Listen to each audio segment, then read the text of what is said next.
Hello friends नमस्कार जय जगन्नाथ केमिति अछंती आपण माने आशा करे आपण माने बहुत भलरे थिबे मु भी भलरे अछि।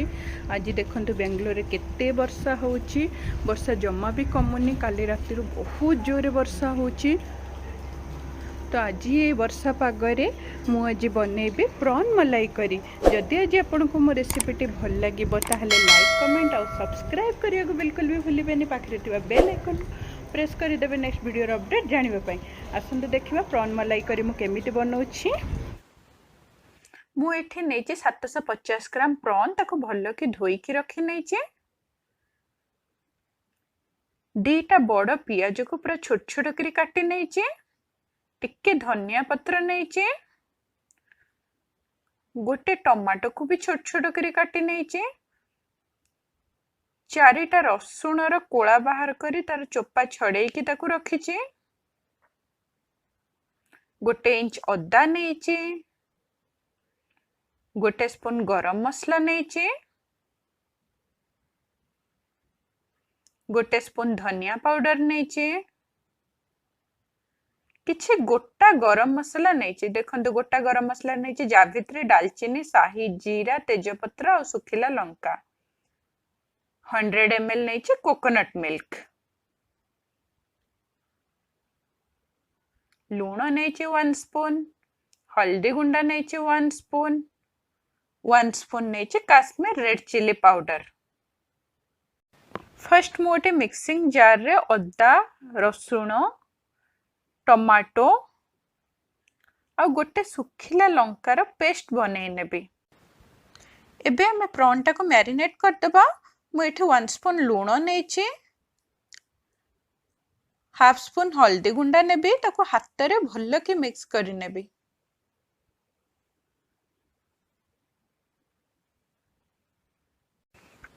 देखंतु मु एठी हल्दी लूण सब भल्ल कि मिक्स करि नेची।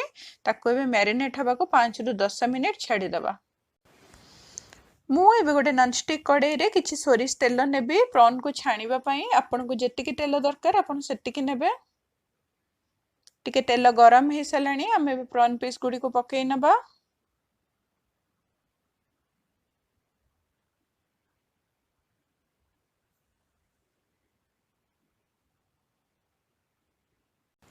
एबे हमर प्रॉन गोटे साइड हे गलाणी आर पटो को उल्टेई दबा। आस्ते आस्ते उल्टेबे नले भांगी जिवो। देखंतु केते बढ़िया करी हमर फ्राई हे जायछि गोटे साइड। हमर प्रॉन न दुई साइड एटे भल्ल कि फ्राई हे जायछि। देखंतु एको गोटे प्लेट को एबे काढी दबा।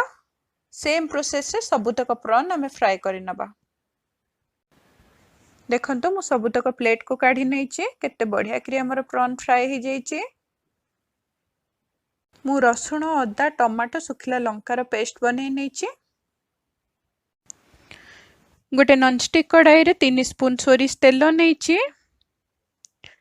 तेल को गरम हवा को छाड़ी देबा। देखंतु हमर तेल गरम हे गलाणी। एबे मु गोटा गरम मसला ऐड कर देबी तेजपत्र जावित्री दालचीनी और शाही जीरा।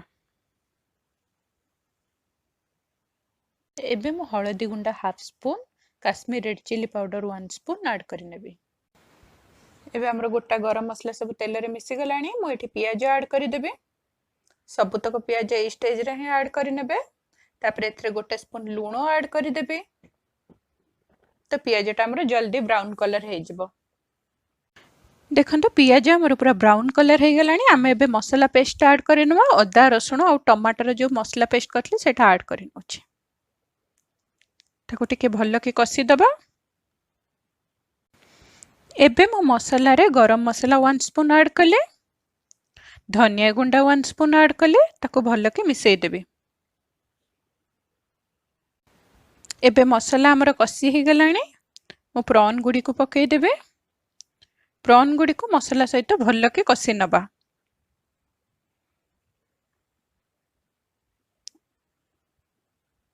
हमर देखंतु प्रॉन टा कसी हे जायछि। मो एबे गोटे ग्लास गरम पानी नेछि ताको ऐड कर देबे। गरम पानी रो यूज सब बेले करिवे तरकारी कला बेले नहले तरकारी पानी चिया लागिवो। एबे देखंतु हमर तरकारी फुटिबा स्टार्ट हेलाणी। मु ताको एबे कवर करि नेबी। एबे लो फ्लेम रे 5 मिनिट पाई कभर दे तरकारी को बसैबा।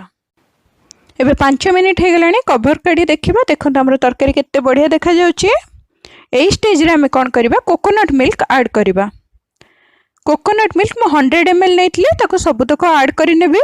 एबे मिक्स करि देबे प्रॉन सहित। देखंतु केते बढ़िया टेक्सचर आस जायछि। कोकोनट मिल्क सब बेले लास्ट स्टेज रे ऐड करिवे। 2 मिनिट ताको रखि देबे एबे हाई फ्लेम रे। 2 मिनिट हो गलानी आम एबे गैस रो फ्लेम ऑफ करि नबा। रेडी हो गला हमर प्रॉन मलाई करी। देखंतु केते बढ़िया देखा जाउछि। एको एबे सर्व करि नबा। देखंतु मु सर्व करि नै छी प्रॉन मलाई करी को केते सुंदर देखा जाउछि। एको मु टिके धनिया पत्र नै गार्निश कर देबे। फ्रेंड्स एबे हेला दिन 2टा हमर खिया पिया सब सरीला। समस्त प्रॉन मलाई करी खाई कि कहले बहुत बढ़िया है। मु ताको गोटे नड़िया खोलो से सजेइथिली आउ केमिति कौन करथिली आपण देखंतु मो वीडियोटी को। आशा करे आपन को आज भल लागिथिबो मो वीडियोटी। जदि आपन मो वीडियोटी भल लागिथिबो ताहले लाइक कमेंट और सब्सक्राइब करिया को बिल्कुल भी भूलिबेनी। पाखरे थिबा बेल आइकन को प्रेस करि देबे नेक्स्ट वीडियो रो अपडेट जानिबा पई। काली मु आसीबे आ गोटे वीडियो नै कि। Bye bye.